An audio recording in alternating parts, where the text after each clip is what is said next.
Hey everyone, welcome back to Mayday's comic book adventure for episode 4. This week we're breaking down DC's Zero Year volume. This volume contains issues from several different characters during the blackout caused by Riddler and the Storm Renee. Basically what I do here is summarize the issues and then give it my personal rating. The things I look for are overall story, characters, easiness to read, pacing, and artwork. Obviously these are just my opinions on older comics, so please feel free to share with me how you feel and would rate this comic over on my Twitter at Mayday_Maggie. Getting into this volume, like I mentioned, this is a volume of short stories or issue stories from different heroes during what is called Zero Year. All of these were actually written in year 6 of the timeline as flashback issues. For most characters, this has them starting either during the attack by Riddler or just prior, so we have a lot of what happened in the chaos of Gotham during the attack from all different perspectives. The first issue I'm not actually going to talk about in depth because this is from Batman Volume 4 that we covered last week, so I've already talked about this issue pretty extensively. All you need to know basically is that the Riddler attacked the city by knocking out the power grid after Red Hood 1 fell into a vat of acid at Ace Chemical when Batman took down the Red Hood gang. The next issue is Action Comics issue 25, and we have a look at Superman before he is in fact Superman. His opening is Lana Lar, his early love interest, leaving Smallville 4 years prior to year 0 and moving on to something bigger for herself, which in turn Clark does for himself as well. We see this on the next page as he's battling a supremacist group that doesn't really want his type of immigrants. At this point he cannot fly yet, and basically he just goes into a fight stronger than everyone else and is invulnerable, and he just really enjoys fighting. Or at least he enjoys fighting these guys, which is something he thinks about later as the crowd kind of grows scared of him as the fight continues to go on. This display of strength can sometimes backfire on people that are strong because then the public begins to fear them. We see that he is working for the Daily Star and is writing a story when he hears about the storm coming to Gotham. He gets this crazy idea that maybe with his abilities he could stop the storm from hitting Gotham at all, and then heads to Gotham. Meanwhile, Lana is out on a ship just off the coast from Gotham working as an electrical engineer, and she too is thinking a little crazy when she defies orders and stays behind with the hopes that she can save the ship. While she is working to save the ship, Clark is attempting to create a vortex that would stop the storm, and their stories really collide with both of them vowing over and over to never give up. Unfortunately, both of them kind of fail. Clark is not quite ready to stop the force of nature, while Lana's ship does collide with an oil tanker. However, everyone makes it to safety. Clark feels pretty defeated after this, and even though Lana and Clark were right there next to each other and helped save everyone, they never actually see each other. So that was kind of interesting. Now to Batgirl Issue 25. Barbara starts her story out looking for supplies before the power goes out. People are out panic buying, and she is almost shot while attempting to get her supplies for her own family. When she returns home, she's pretty shaken. Her dad, Jim Gordon, has to leave because he's a police officer and he needs to be out in the streets during the storm, and he leaves Barbara in charge of the homestead and her brother. When Jabe gives her this order, she thinks that he means that she should be looking out for their house. But as the issue goes on, she learns that her job is going to be to look after Gotham. Shortly after the power goes out, officers knock on the door to let her and her brother James know that they are in the evacuation flood zone and that they need to leave. She struggles with this decision, but ultimately knows that she needs to protect her brother. She packs up some valuables and equips herself from her father's police sash and heads to a shelter that's been set up. There they meet Henry. They find only a short reprieve here when James notices that the room is beginning to flood from the bottom. This means that the building is in a sinkhole and they have only moments before the whole building is lost. They and a group of others, with the help of Barbara, make it to the roof, but from there things aren't much better. They attempt to make it across the rooftop to rooftop using a ladder, but in one crossing it breaks for Henry, leaving the others stranded. Barbara tosses their belongings across to Henry to help out so there's less to carry over, but instead of helping the others, he takes off with the bags. Upset, Barbara goes into attack mode and leaps from one building to the other to get Henry. Him and her scuffle with Henry falling into the water below. He doesn't die though. Instead, he just floats off with all their possessions, leaving Barbara and the others behind. This is where Barbara's story ends for now, but you can really see how her ideology begins to form for her being this protector of Gotham. Her behavior very much matches the tone of Bruce's speech that he gave outside of Ace Chemicals in Volume 4. Into Batwing Issue 25, Luke Fox, son of Lucius Fox, is very young here and training at a boxing gym with his friend from school, Russ. Russ tagged along because he has been the victim of some severe bullying, and Luke thinks that this may help him gain confidence and the ability to defend himself.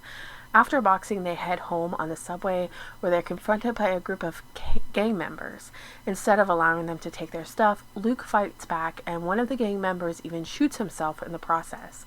Russ is very upset after the confrontation because he fears retaliation, but Luke still feels that he did the right thing here.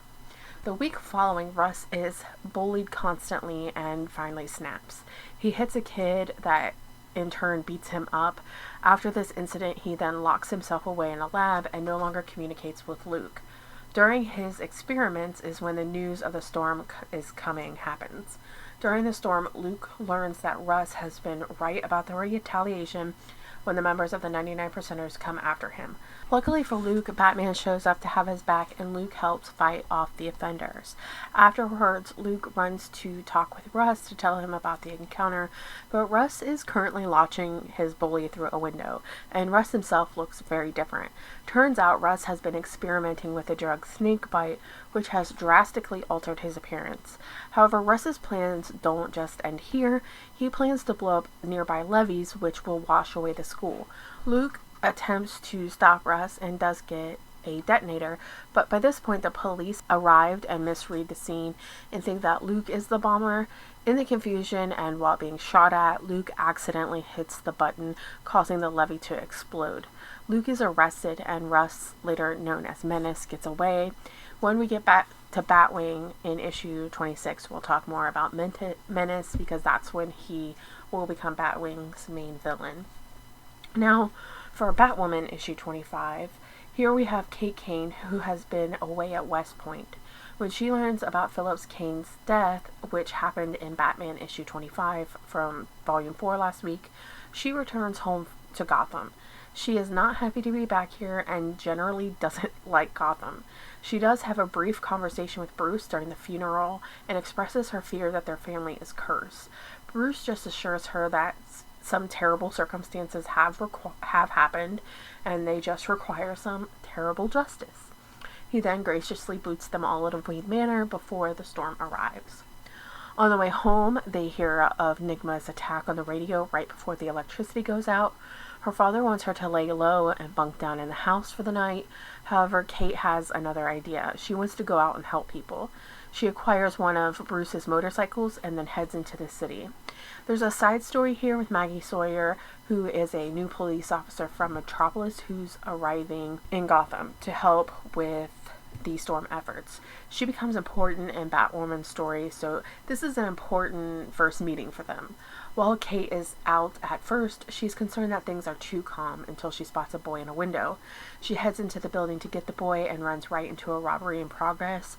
She fights with the robbers, which ends with her face down in a pool, with the robbers thinking she's dead. She isn't, of course, and then proceeds to whip their ass before Maggie Sawyer arrives to help. Her father isn't happy to learn about the events of the night, but is proud that she managed to save someone. Birds of Prey issue 25 has us following Dinah Drake. She's currently running a dojo in Gotham that was left to her by Sensei Desmond. She reminisces early in the issue about their time together. He saved her from the streets when she was young and basically took care of her and taught her everything she knows.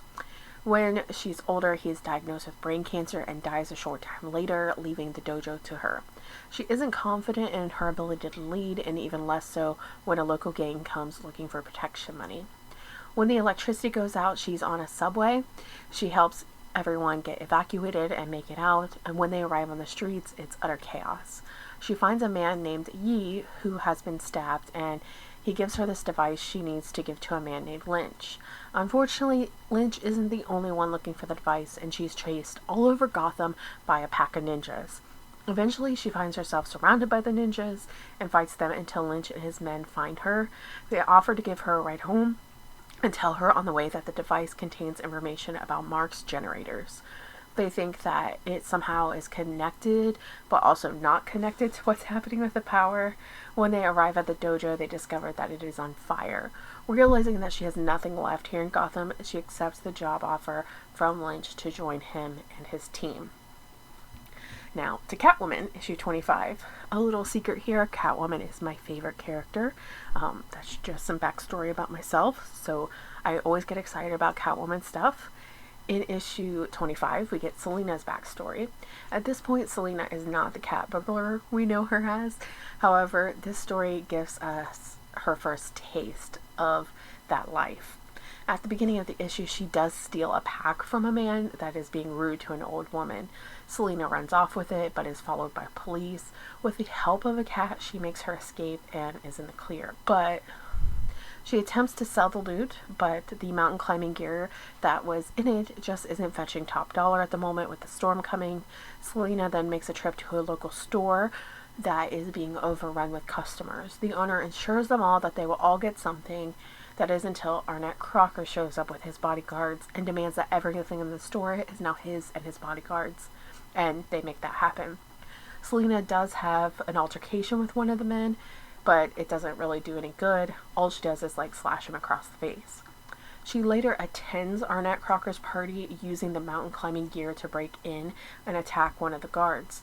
These parties are like how you imagine the rich scum lizard people living with their weird fetish stuff. However, Selina makes a stunning entrance to the main party and catches the eye of Crocker himself.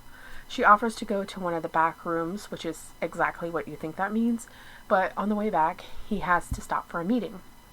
He talks with a man about batteries that were recently acquired by Roman Sionis, which is exactly the same case that Jim Gordon is investigating in the next issue we would talk about.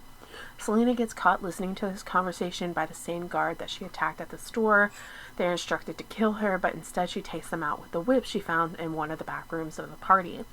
The whip goes on to be her iconic weapon, and so then she takes the batteries and helps herself to whatever else is in the safe. She takes the batteries back to the neighborhood, where they now have power to ride out the storm. This good feeling she has at the end is really the feeling that motivates her to become Catwoman that we know her as later. So, now into Detective Comics issue 25. In this issue, we focus on Jim Gordon, and we have that investigation into Sionis and some deep police corruption uncovered. This story starts with a gun to Jim's head, and then we kind of backtrack to see how we got there. There has been a string of robberies perpetrated by the Black Mask Gang that have sprung up after the Red Hood Gang dissolved. Jim is currently working with a Detective Laney, but thinks in general that he's just lazy. So Jim goes off on his own to look into these and thinks that they have a connection to Janus Cosmetics, a company owned by Roman Sionis. Commissioner Loeb explicitly tells him no, he needs to focus on the vigilante case. However, Jim doesn't stop and instead visits Sionis Company. Once there, he knows that Roman is connected to the Black Mask Gang because Roman has a slight obsession with masks. With this new hunch, and after an argument with Loeb, Jim is granted permission to work this case. Jim thinks that the officers are being paid to look the other way with the Black Mask Gang, so he is paired up with Zachary Henshaw from Internal Affairs. Together, Gordon and Henshaw work this case for a week, collecting evidence and building a case. So it's a little shocking that during the meeting they plan to take down Sionis, Henshaw turns on Jim instead. They were supposed to use this flashlight that was a gift from Barbara as a signal for help once they had what they needed. Instead, Jim is now standing with a broken flashlight and a gun to his head. However, Sionis doesn't want a dead cop to muddy the water, so he instructs Henshaw to make it look like a suicide by dumping him off a bridge. They highlight this as the bridge that has the most suicides and hardly any survivors, so it is shocking when Jim walks out of the water unharmed. He then hikes it back to Gotham PD to find Henshaw already planting the seeds to make his death look like a suicide. Of course, Gordon immediately calls him out and just happens to stop at Henshaw's house to get the evidence they collected. Jim had the realization that they collected this evidence so Henshaw could have something on his boss should anything happen between them. Things get more complicated when Laney then holds Gordon at gunpoint after Henshaw is taken care of. There seems to be a lot of damning evidence against Laney in these files as well. Luckily, Harvey Bullock walks through the door and handles Laney for Gordon. The downside to all of this is that in the meantime, Sionis has gone underground knowing that Jim was onto him, and over the next few weeks, all the police that were on Roman's payroll end up dead and Commissioner Loeb is fired. To wrap up the issue, we see that Jim was saved by Batman before hitting the water, and then Jim heads back to the docks where the standoff started to find his broken flashlight. This becomes the inspiration for the bat signal because now he knows that Batman has his back when he needs him. Up until now, we have had characters that we expect to see in Gotham, with maybe the exception of Superman, but now we start getting into characters that are not typically in Gotham. Barry Allen being the first in Flash issue 25, Barry is fresh out of CCPD Academy and currently has no powers, and like Maggie Sawyer, was sent here to help with the storm. He is riding with Harvey Bullock, who was just seen in Jim's last issue. Here, Harvey is paired with Spencer, and together the three of them are working the streets. Barry, however, messes up their investigation by chasing down a man with drugs instead of keeping an eye on him like Harvey wanted. They were hoping to follow him back to the supplier, but instead he took the new drug, Icarus, and spontaneously combusted like several others that have taken the drug. There to help him out is Iris West, a young reporter for Gotham Gazette. Barry still thinks he can salvage the case. He knows that the manufacturer of the drug likely doesn't want it on the street yet. A drug that kills all of its users is just bad for business. Spencer heads home at this point to be with his sick daughter, while Harvey and Barry head to the free clinic near there to see if there are any victims or any other addicts or anything like that to help with the case. This is also the same clinic that Iris is working at for her story. They have several people here who are on the drug at the clinic, so it's no surprise when the building goes up in flames. Barry works on getting everyone out, and in the aftermath, Barry realizes that this was not a user that overdosed and combusted, but an arson with an accelerant used. Harvey isn't buying this and goes off on his own, with Barry staying behind to continue looking into this fire with Iris. At her makeshift lab at Gotham Gazette, he discovers that there must have been phosphorus in the drug, which makes it unstable when it reaches a temperature higher than 86 degrees. That means the drug would have to be cut in a cold environment, which has Barry interested in the local fisherman that Iris briefly mentioned before. When they get to the dock, they easily find the stash and are there to witness the fisherman being killed after complaining about the drug taking up so much space. The dealer just happens to be Harvey's partner, Spencer. He doses Barry with some of the drug to clean up loose ends, but unfortunately for him, Harvey has been trailing Barry to keep an eye on him and jumps in, killing Spencer and saving Barry. Iris stops Barry from exploding into flames by cooling him down. And then in the aftermath of all this, Barry and Harvey attend Spencer's funeral before Barry heads back to Central City. They let everyone believe that he just died in the line of duty so that his sick daughter could continue to receive benefits. Now, on to Oliver Queen in issue 25 of Green Arrow. Oliver's basic origin is similar to that of the TV show if you've watched it, with just a few details changed. Basically, he was on a Queen's Company ship, not the small boat like from the show, and it wrecks, leaving him washed up on a not-so-deserted island. He spends years here before making his way back to Seattle. When he arrives, Walter Emerson is running Queen Industries and is stunned to find Oliver alive. However, he has bad news. Moira, Oliver's mother, isn't in Seattle but in Gotham. She went there to help with the storm efforts but now is trapped in a city, specifically a rough neighborhood called the Narrows. Oliver is not having this and heads to Gotham to get his mom.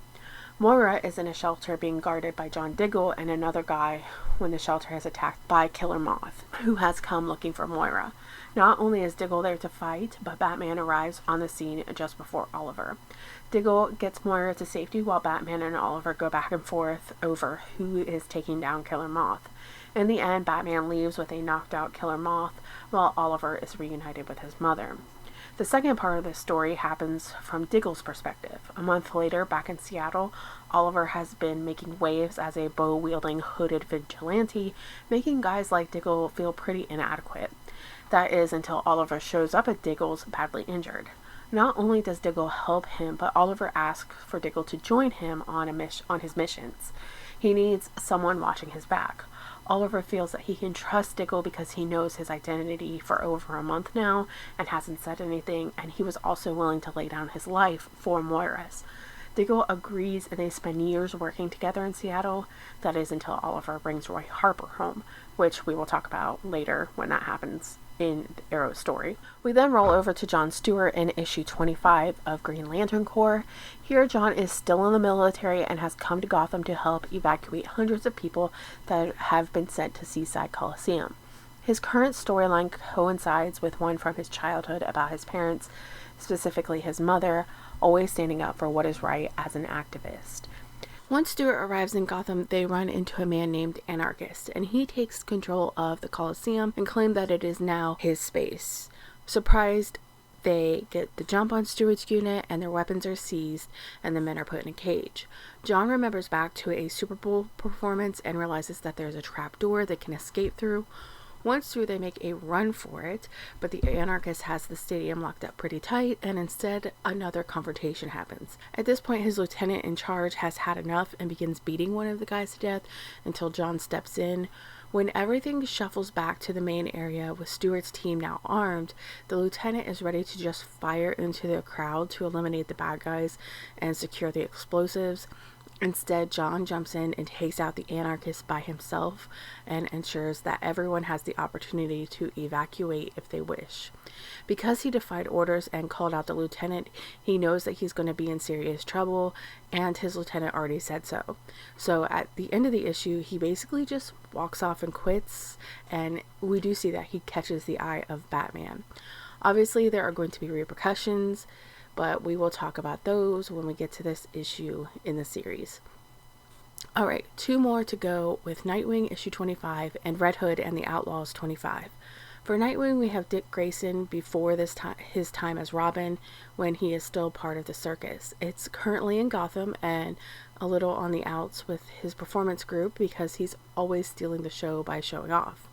He had plans to see a movie with Rhea and Raymond, but now they no longer want to go. His dad tells him that he can't go by himself, but Dick sneaks into the city and heads to the theater anyway. During the movie, the power goes out in Riddler's attack, and he teams up with a group of local kids named Josh, CJ, and Jana. They offer to help him get home, but things go sideways when they run into Hellsinger. Hellsinger is a man that was having brain surgery on his amygdala during the outage and now has turned into this angry, crazed monster. The kids take shelter in a building, but Hellsinger is just out on the other side trying to get in.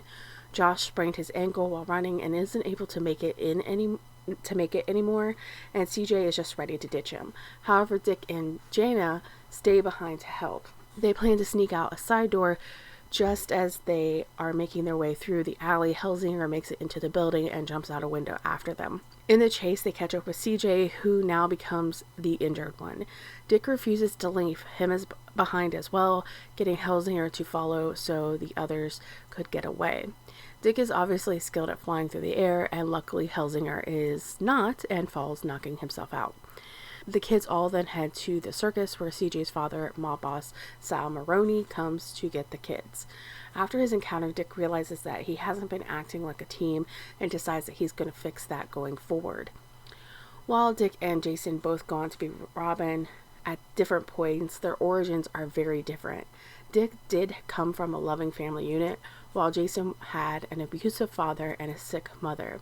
In this issue, we are a week into the outage when he first encounters the idea of wearing a red hood.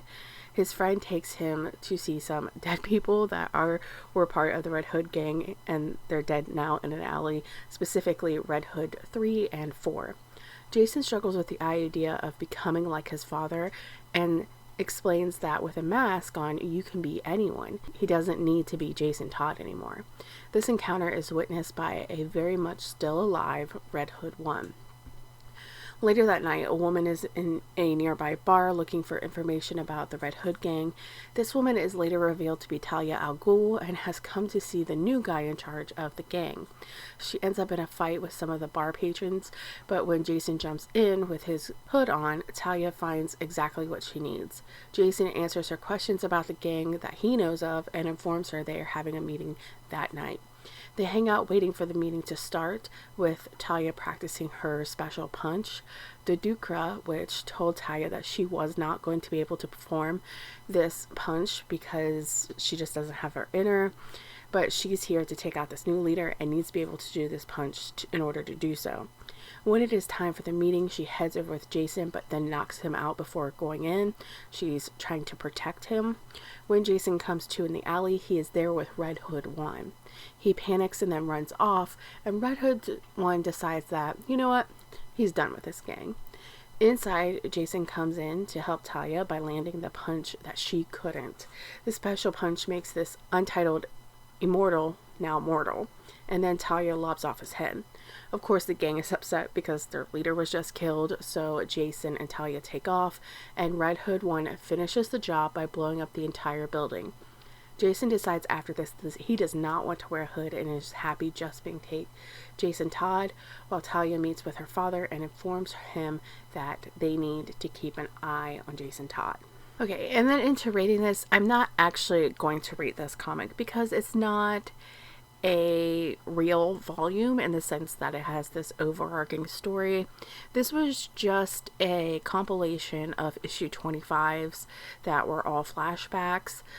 I do recommend reading this if you want to read a little snippet from lots of different heroes and villains and just kind of get this idea of what happened during Year Zero. But if you're going to be reading through each character, it's not necessary to pick up this volume because all of these issues are also still in those volumes. So as you continue to read, when you hit Year 6, issues 25 will all have these stories in them. But again, if you want to read that all together, like I did here, I'm going chronologically through the DC New 52 timeline, so it made sense to do it here now. So when I get to them in these individual characters, I will skip this issue. But I enjoyed reading this.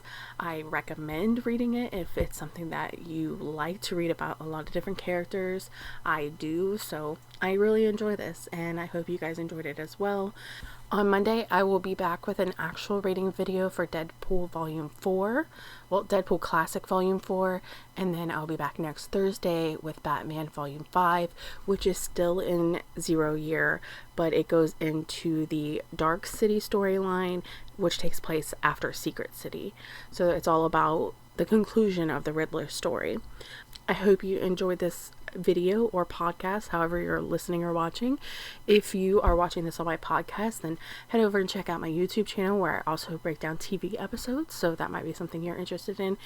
If you are watching a video then and prefer to listen to podcast, then I will leave links to my podcast below.